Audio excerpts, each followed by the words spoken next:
Actually, now this is the second lecture of tradition and individual talent.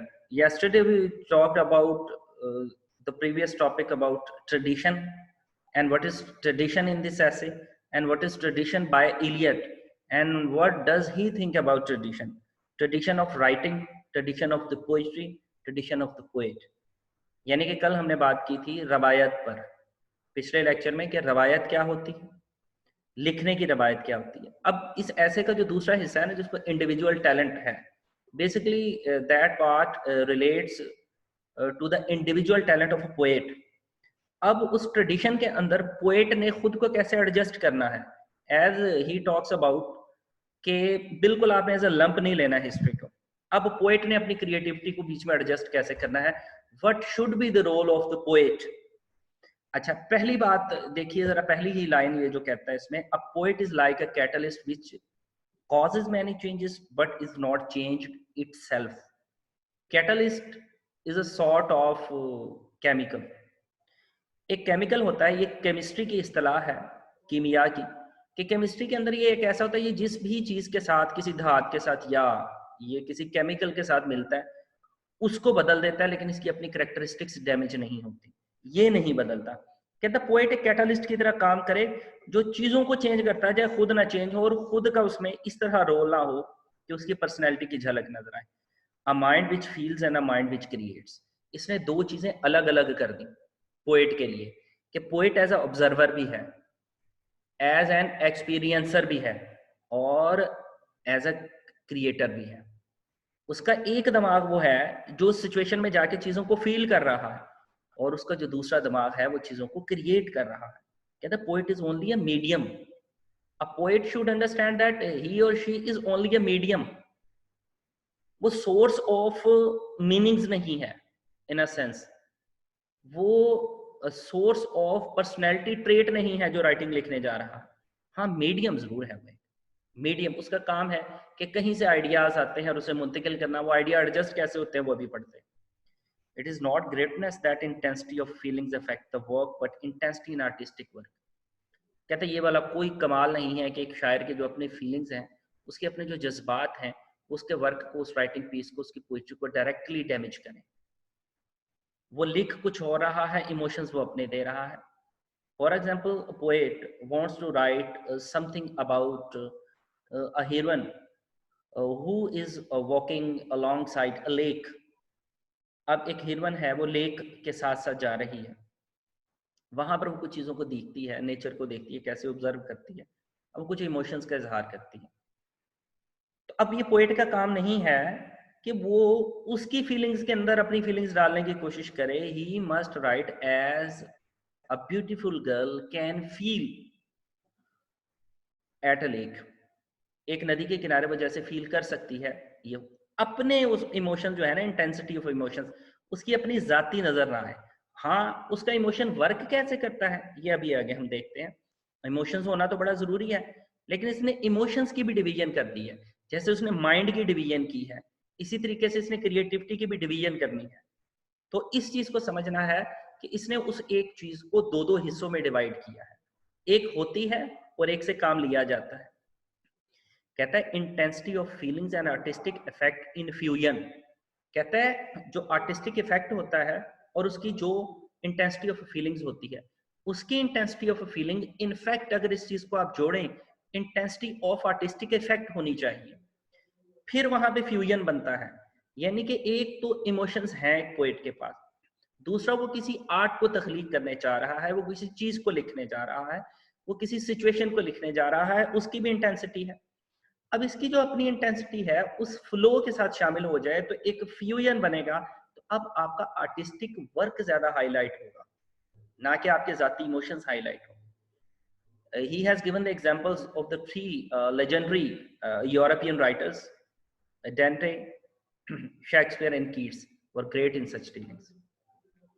और Keats की वो example देता है और टू नाइटिंगेल के अंदर कि you can find there are many emotions, they may be not found in a nightingale, but in a way he has written, you feel that the emotions of nightingale are truly of nightingale. The artistic कमाल है इसका।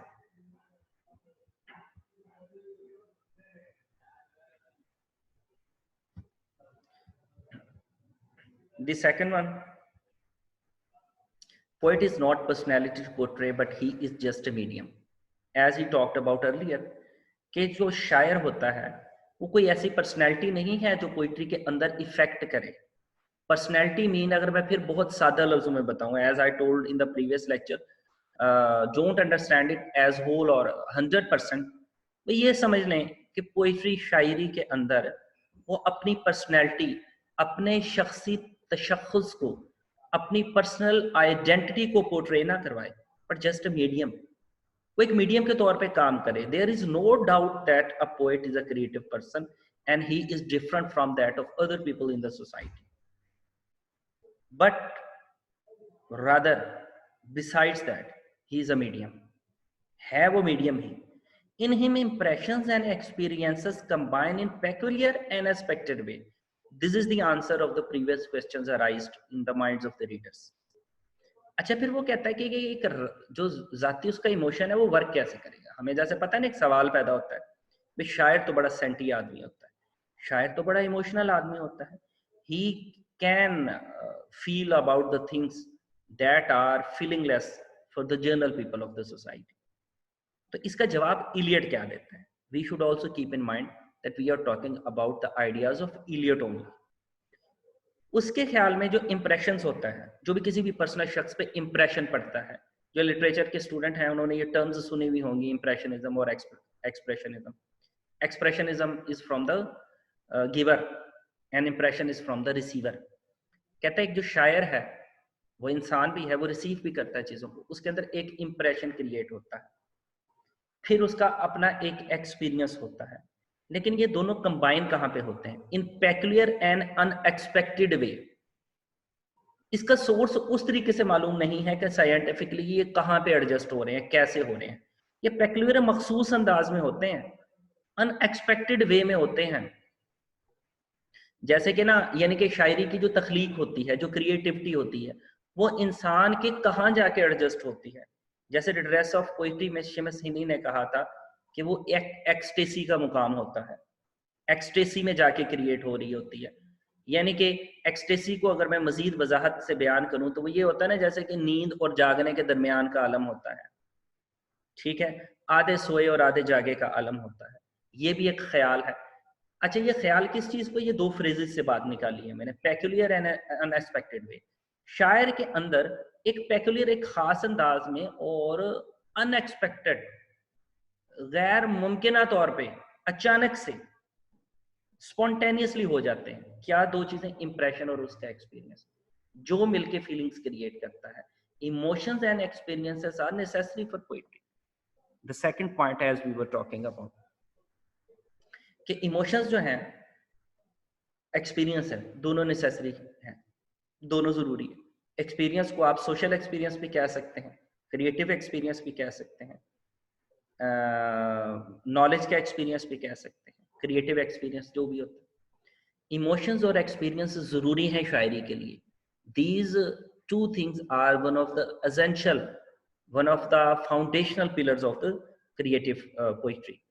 There are not personal emotions but emotions of the particular situation. अब इसके जो emotions हैं ना, वो जो शायर के हैं, अब उसके इमोशंस बिल्कुल इसी तरीके से हैं कि वो पर्टिकुलर सिचुएशन में कैसे अराइज करते हैं. अच्छा, इसकी अगर मैं आपको एक मिसाल दूं जो मुझे समझ आती है इस बात के, इस हवाले से आप समझ लें कि जो इमोशंस का ताल्लुक है ना हर इंसान के अंदर, जैसे हम कह देते हैं किसी शायर के अंदर, तो ये भी एक मिकदार होती है ना. कुछ लोग ज्यादा इमोशनल होते हैं, सेंटिमेंटल होते हैं, कुछ कम होते हैं. आप ये समझ लें कि एक डैम है, किसी डैम के अंदर ज्यादा पानी है, किसी डैम के अंदर कम पानी है. जिस डैम के अंदर ज्यादा पानी है वो उतनी मल्टी डायमेंशनल कैनाल्स को ज्यादा प्रेशर से पानी प्रोवाइड कर पाता है, और जिस डैम के अंदर थोड़ा पानी है वो कम कैनाल्स के अंदर कम प्रेशर के साथ पानी प्रोवाइड कर पाता है. इंसान के अंदर आप ये समझ लें कि ठाठे मारता हुआ समंदर तो है, एक पोएट के अंदर है, वो इमोशनल है, नॉर्मल लोगों से ज्यादा इमोशनल है, उसके साथ उसके अंदर इमोशंस इकट्ठा है, बहुत ज्यादा है. लेकिन अब उसने उन इमोशंस का जो इजहार है वो पर्टिकुलर सिचुएशन के अंदर जाके करना है. अब उसकी कैनाल जो है ना, उसकी जो लेन बनेगी, वो सिचुएशन बनेगी, उसके अंदर अपने उसने इमोशंस का इजहार करना है. और वो उसके अंदर कैसे करना है? ऊपर experience, situation, peculiar situation, particular situation and his own emotions. अब उसने डायरेक्ट उस साइड पे कर देने हैं जिस तरफ वो पर्टिकुलर सिचुएशन डिमांड करेगी, ना कि जो उसका अपना अब दिल करेगा। यानी कि अब शायर खुद है भी और खुद नहीं भी है। These can be simple, crude और flat। अब इसके इमोशंस जो पैदा हुए हैं ना उस सिचुएशन के एतबार से, पर्टिकुलर सिचुएशन के एतबार से, वो सिंपल भी हो सकते हैं, क्रूड भी हो सकते हैं, फ्लैट सीधे भी हो सकते हैं। दो emotions of poetry are complex but less than the complex emotions people है। कहते हैं इसमें कोई शक नहीं है कि if we try to find out the feelings in poetry, the emotions in poetry, we will find that there is much complexity over there. लेकिन कहता है जो इमोशंस का ताल्लुक है ना, एलियट कहता है ही इंसान की कॉम्प्लेक्सिटी से। इंसान के जो अपने इमोशंस होते हैं वो भी बहुत ज्यादा कॉम्प्लेक्स होते हैं।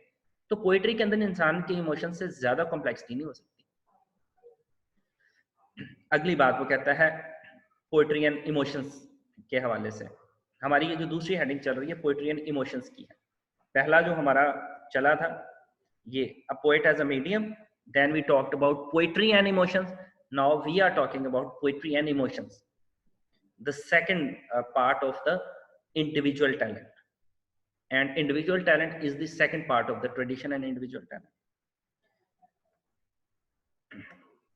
Now poetry and emotions में वो आगे कहता है कि poet what expresses in poetry are not the real emotions what he has actually। अब कहता है कि poet ने वो call Eliot के as Eliot is saying कि अब वो जो शायरी के अंदर अपने इमोशंस बयान कर रहा है वो पोएट के अपने इमोशंस नहीं है। यहाँ बात ये फिर समझने वाली है कि उसके अपने इमोशंस हैं भी और अपने इमोशंस नहीं है। अब ये समझ लें कि अब जो सिचुएशन है वो शायर की अपनी सिचुएशन नहीं है। इस तरह आपको आसानी से समझ आ सकती है बात कि जो सिचुएशन राइटर लिखने जा रहा है ना, जो कहानी, जो पोएम, जो पोएट्री, जो कैरेक्टर्स, वो कैरेक्टर्स शायर तख्लीक तो कर रहा है, शायर खुद है नहीं। जब वो शायर तख्लीक कर रहा है तो उनके इमोशंस भी शायर तख्लीक कर रहा है। इसका मतलब कि अब वो इमोशंस जो हैं वो उस कैरेक्टर के, उस सिचुएशंस के हैं, शायर के अपने नहीं हैं। So poet what express in poetry are not the real emotions what he has actually. अब उसके इमोशंस हैं भी और नहीं भी हैं, अब वो उस किरदार के, उस सिचुएशन के हैं। अच्छा, फिर इमोशंस को मजीद वो एक्सप्लेन करता है कि इमोशंस रिकलेक्टेड इन ट्रांक्विलिटी, कि इमोशंस आर रिकलेक्टेड, यहाँ पे आर आना कि जो इमोशंस हैं वो रिकलेक्ट करते हैं कहाँ पे, ट्रांक्विलिटी, सुकून के आलम में। ये बात किसने कही थी? Wordsworth is an actual formula. इसने इसकी इस बात को वर्ड्सवर्थ की, but you have keep in mind सिर्फ इस बात को, नॉट 100% ही एक्सेप्ट्स वर्ड्सवर्थ। ये कहता है कि वर्ड्सवर्थ ने जो फार्मूला दिया था ना कि इंसान के इमोशंस रिकलेक्ट करते हैं, spontaneous overflow of the powerful emotions, उसकी मशहूर बात है जो लिरिकल बैलेट के अंदर उसमें जो फार्मूलाज बताए हैं 5 से 6, और उसमें से ये है कि पोइट्री क्रिएट कैसे होती है। 5 स्टेप्स हैं, उसमें से एक ये भी है कि इंसान के जो इमोशंस हैं रिकलेक्ट करते हैं ट्रांक्विलिटी में, सुकून के आलम में। ये बात वर्ड्सवर्थ ने कही, इसकी ये वाली बात इलियट मानता है।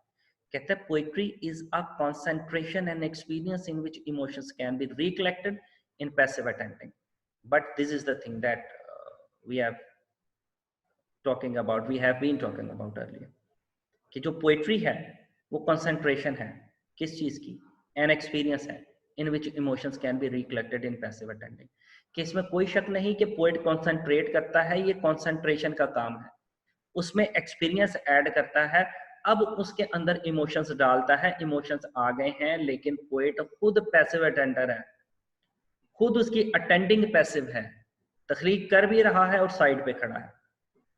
क्यों? ये कहते हैं writing poetry is conscious and deliberate according to Eliot. Although कि इस बात पे आगे फर्दर बड़ा क्रिटिसिज्म मौजूद है अगेंस्ट इलियट, लेकिन इलियट ने ये कहा है कि writing poetry is conscious and deliberate.